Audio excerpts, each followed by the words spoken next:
I'm Stacey Barnfield, the editor of the Birmingham Post. Hopefully some of you are familiar with that in this room.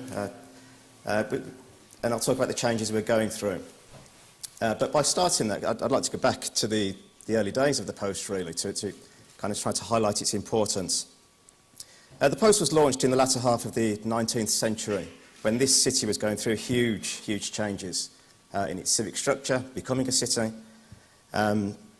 And it was during this period that the newspaper's most illustrious editor, perhaps, a man called J.T. Bunce, along with the owners of the paper at the time, the Feeney family, a well-known Birmingham family, they helped secure the position of Joseph Chamberlain as town mayor.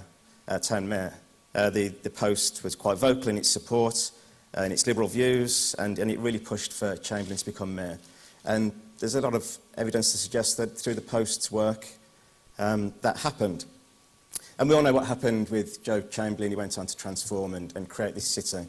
Widespread regeneration, slum clearance, and in some ways the establishment of a civic society that was the envy of the world. So fast forward to where we are today. That's very much an analogue view of the world, but where we are today, and I hope the Post is still that championing brand and newspaper title that it always has been. But it has to be in a different world. The print readership declines year on year. There's no secrets there. Most newspapers are in the same situation.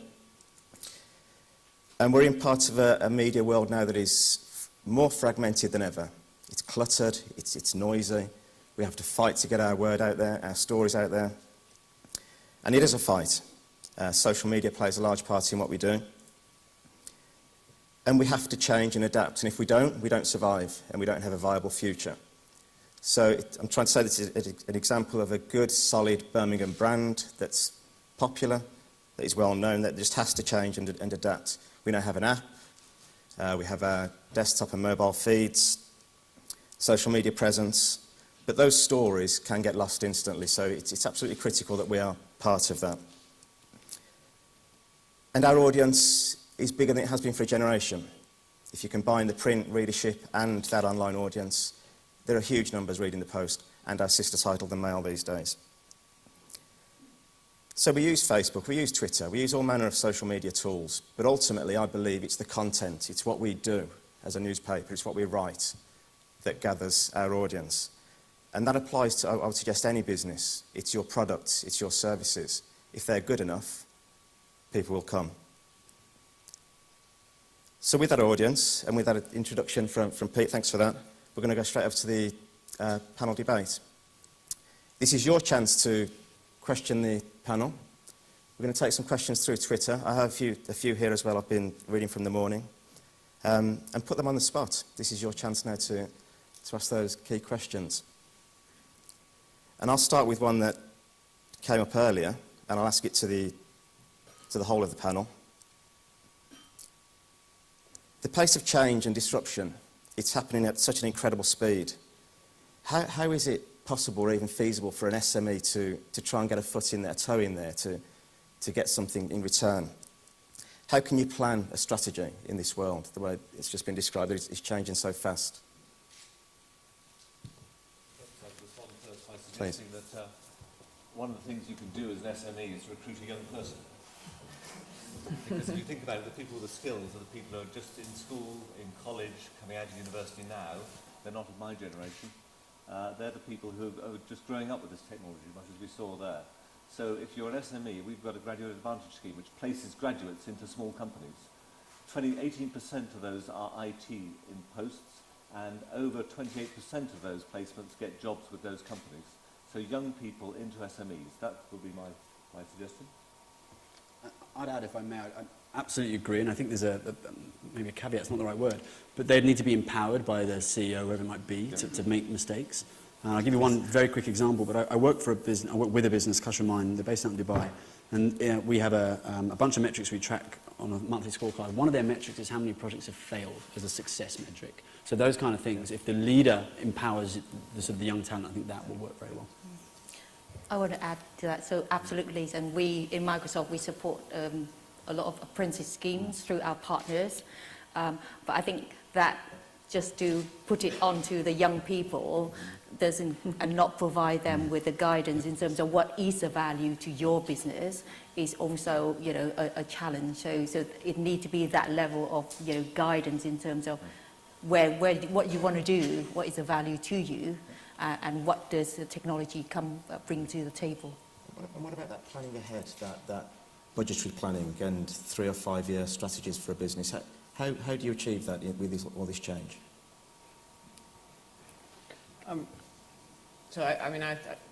It's absolutely true that technology is changing incredibly rapidly, and people are changing as well in societies. But let's not forget that, you know, there are some things which aren't changing. We still operate in a marketplace. It may be a digital marketplace, but we had markets 2,000, 3,000, 4,000 years ago. So I'd say that if you're going to succeed as the technology changes and evolves, focus on what that market is, what it is your value proposition is, what it is that why your customers want to buy that from you, and that is the way that you can respond and anticipate the changes in the market that you're operating is. You know, it's still about selling things that people want. I think there's two observations I'd make is actually to understand the context. We are a very young, very diverse city, so the opportunity for SMEs in this city to really harness the talent out there and for us to work more effectively with the colleges, the universities, apprenticeship schemes has to be a potential way forward.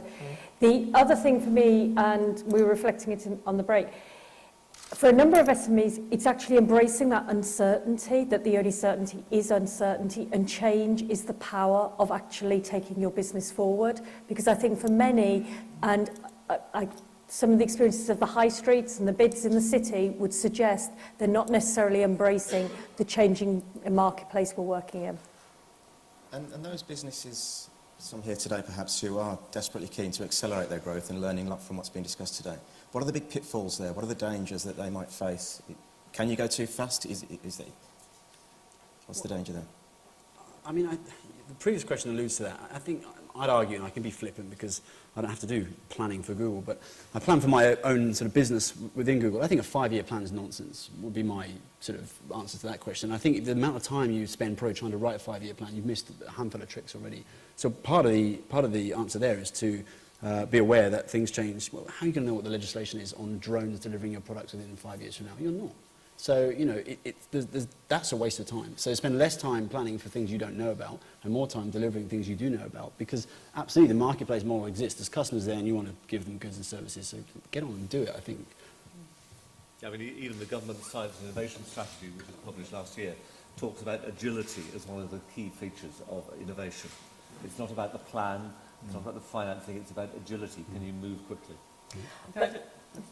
Well, just to add to that, one of the key features, one of the key drivers of innovation and innovative ability is diversity. And we talked about hiring young people in apprenticeships, and we've got so much to do when it comes to making apprenticeships easier for small businesses. But having a diverse team, you know, with different experiences means that you can be more resilient in responding to these great changes. And, you know, older people have many great insights and they have a lot of money to spend as well. So, you know, embrace the diversity of your own experience. Again, I think that is a point and where people don't need to necessarily feel threatened about change. You have to know where you've come from, where your business has come from, to know where it's going to.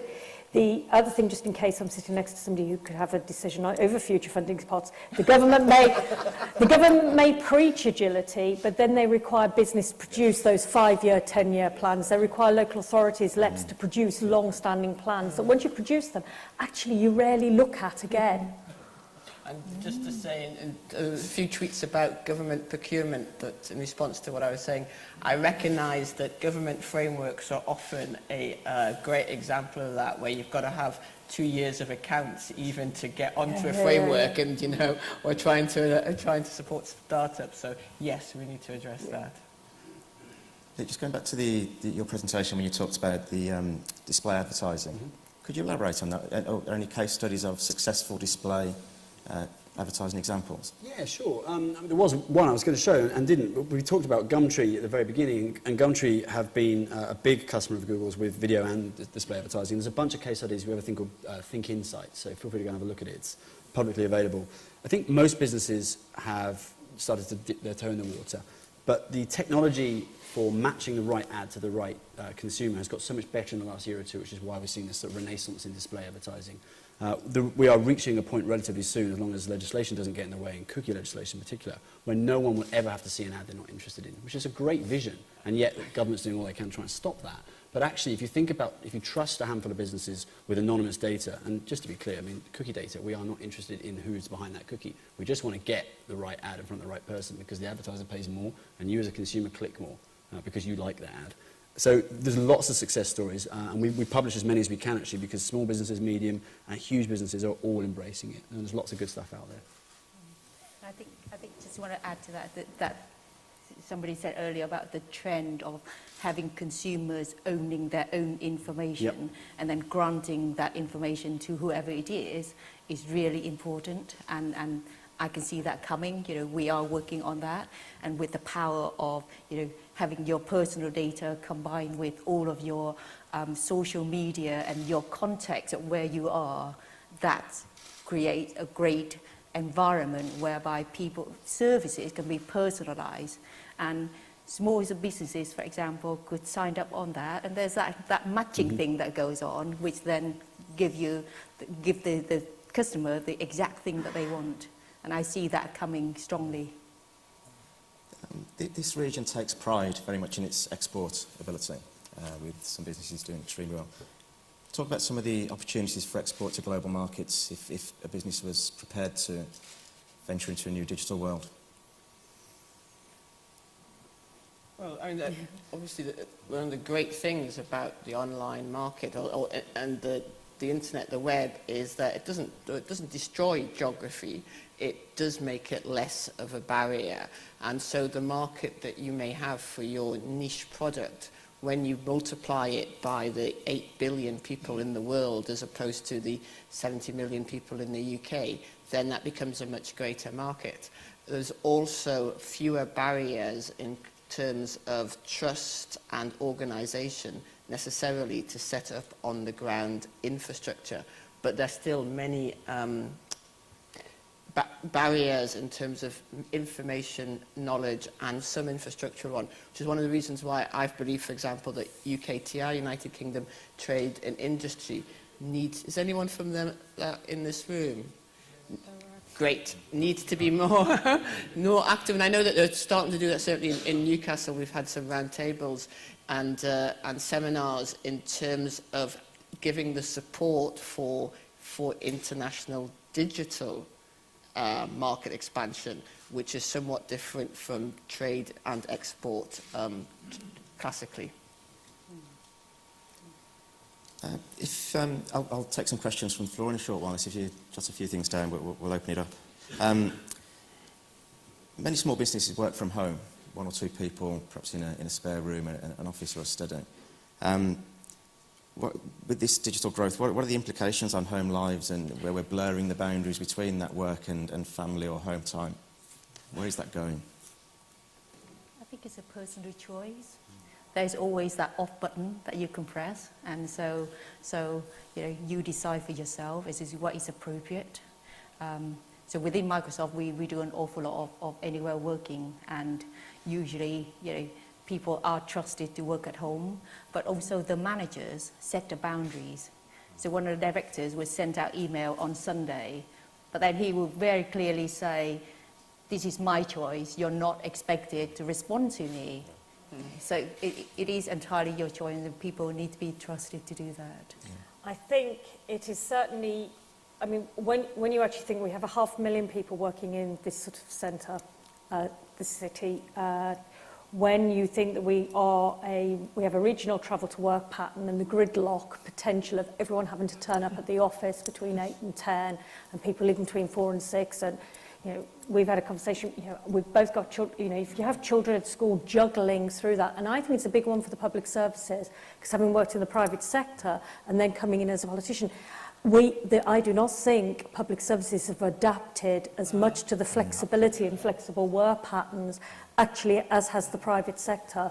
And I actually feel for public sector workers, not only are their pay being frozen, but actually they're not even securing some of the flexible opportunities that you can now get in the private sector. So there's a double whammy there. I would absolutely agree with that. I see, because I moved from the private sector into the public sector and see much less flexibility, much less trust, if you like, in public servants being able to, or being empowered to deliver their service, but in different physical locations. And I think that's one of the things we need to look at in digital government reform. Any questions from the floor? Just over the grey jumper. Indy Deal here from This Is It magazine. My question, I think, is directed at... I can't hear you, I'm sorry.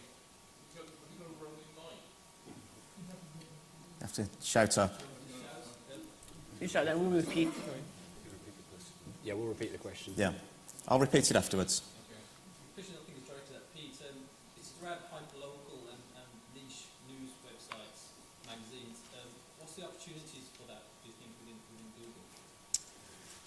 So the question is hyperlocal news sites and what is the opportunity in Google. Can you be more specific? Do you mean what is the opportunity to help syndicate and sort of surface that content, or to advertise against it? What's the question? It's a question around advertising and also around growth for hyperlocal Sure. and niche websites. Well, one of the things that's probably changed in that space is mobile. So there's now a signal that if you're running a business where you want to reach customers, you know exactly where they are, down to a few hundred meters. And in the US, mobile targeting is really down to kind of individual storefronts now. So a perfect example, particularly in the retail and e-commerce space, would be if you're engaging with customers in a mile radius of a store, you can be hyper-local with offers and coupons and vouchers and those kind of things to drive footfall into retail businesses, not online retail businesses, real physical bricks and mortar businesses.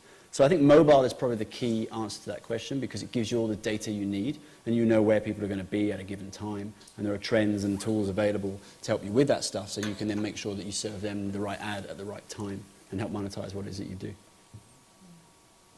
I have another question, really, looking at how businesses operate and who are trying to adapt to a more digital structure.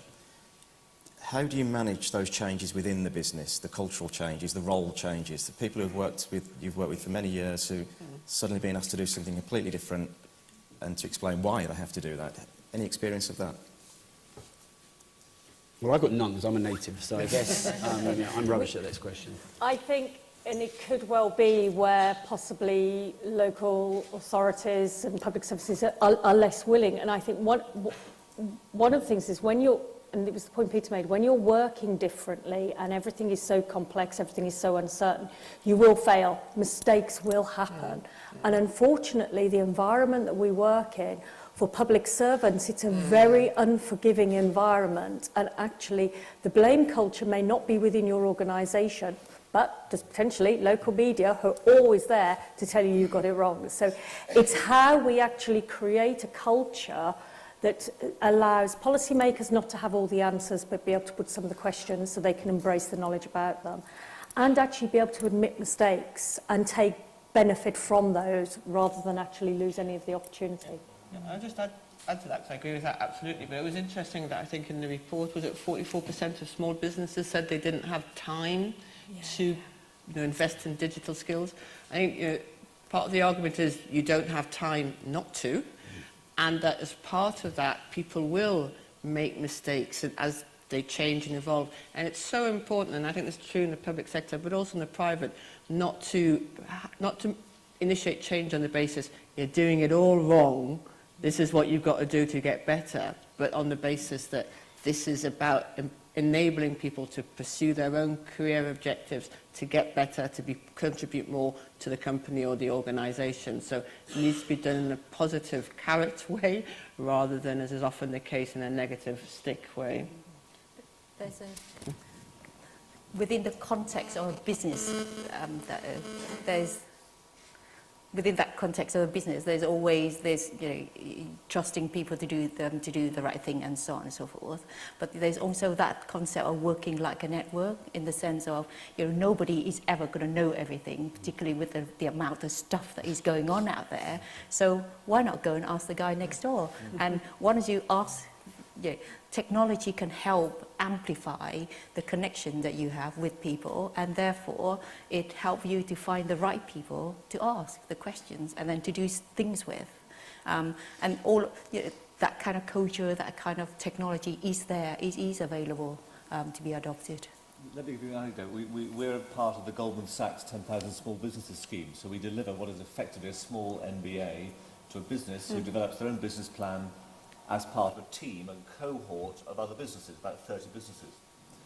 They love the MBA bit, they love the training, they love the business plan bit, but actually when you get them around a dinner table or over a drink and they say, what do you really enjoy? It's learning from the other businesses. And the amount of intertrading of new business ideas, new companies being started, as the businesses talk to the other businesses, is actually the most valuable thing that's emerging from that scheme. But it's a perfect example of a university engaging with businesses, causing a business-to-business learning experience. That's actually probably where you get some of the really exciting stuff going on, by just talking to other businesses. We'll try to take another question on the floor. Hello. Very interested in home working, especially if I'm aware of a few colleagues who have gone through a situation recently where their company is saving money and saving their jobs by having them work at home. So what are the lessons we need to learn? What are the sort of implications? And just from Phil's point, when you're not working collectively at home in a no, two things like working time directory, health and safety, etc.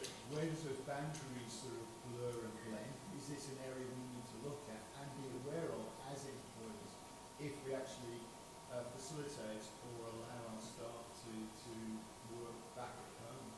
Yeah, the question is the impact on health and safety and legislation covering that. If people are working from home and the times change and social lives are affected, where are we going with that?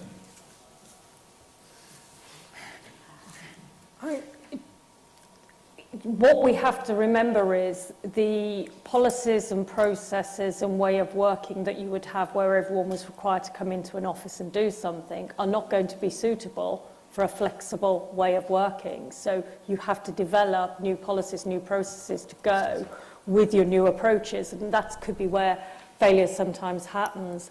I think one of the big issues is we are still sort of, we're tribal people, we identify with places, relationships is the crux of actually taking business forward. So it is still important to allow people to connect and develop relationships. I think isolation and risks of isolation have to be overcome in any home working environment.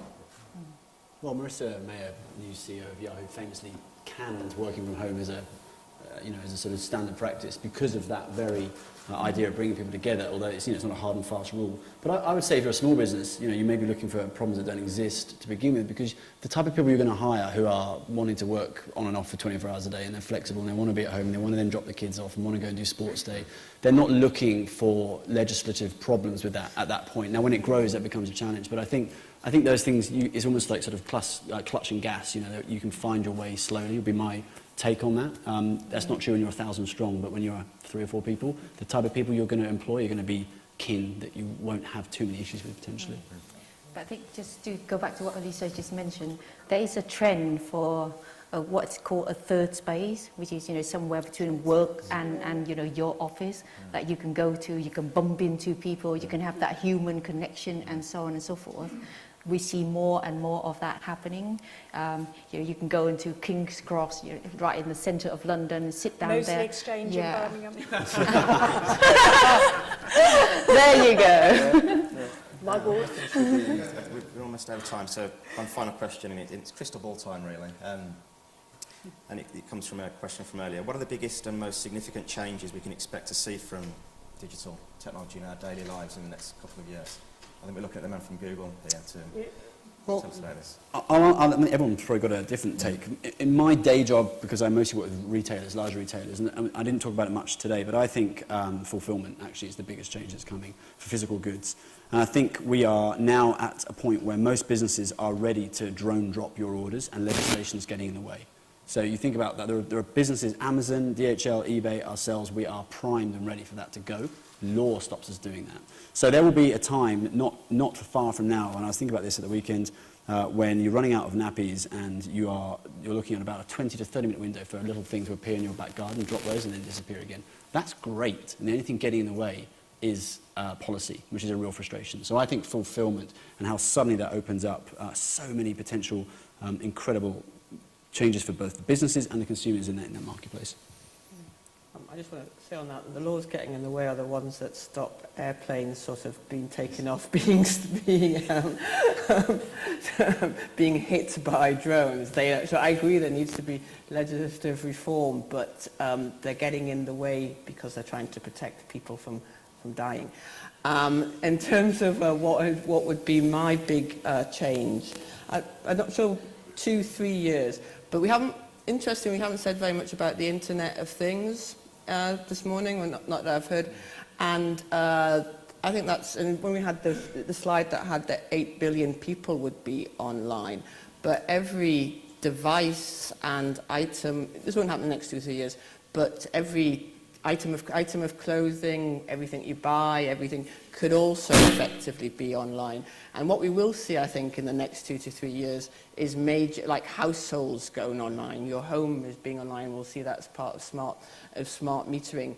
And there, you know, a lot of the technology is already there. It's just about joining up the kind of data that's generated, and that will make a real change to how you can control your home, how you can reduce your heating bills, how you can manage what you get from Tesco's or Amazon.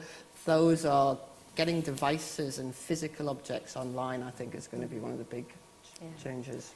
You might expect me to talk technology, but actually I'll talk about people, because I think we're already seeing it, the ability and the speed with which you can start a business as a graduate and try something on the internet or try some IT thing and let it fail, it didn't cost you much, and move on to the next one.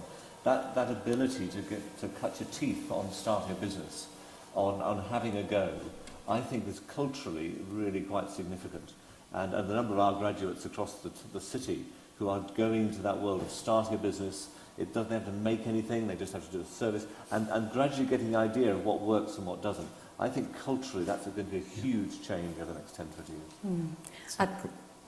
Just to add to what Chai said earlier in terms of, you know, the Internet of Things, these things are kind of like coming, these kind of wearable devices and so on and so forth, right? There's a thing that sits at the back end, which for me is about individuals holding and be responsible for your own personal data. And by that, I mean, you know, you have a personal vault that is everything about you, and then you can say, this business, you are allowed to access that little bit of it, and so on, and you're then allowed to target ads to me, or you can do various things. We're seeing that, you know, that whole ownership being transitioned into the hand of the person, as opposed to it being split across all of the organizations. And when we say personalization at the moment, we mean they do stuff to us, whereas I see it as individuals, and then we can say what it is that people can do to ourselves. Okay, sadly, I think we're out of time. Need to leave it there. So, thank you to today's panel. Yeah, your panel. Thank you.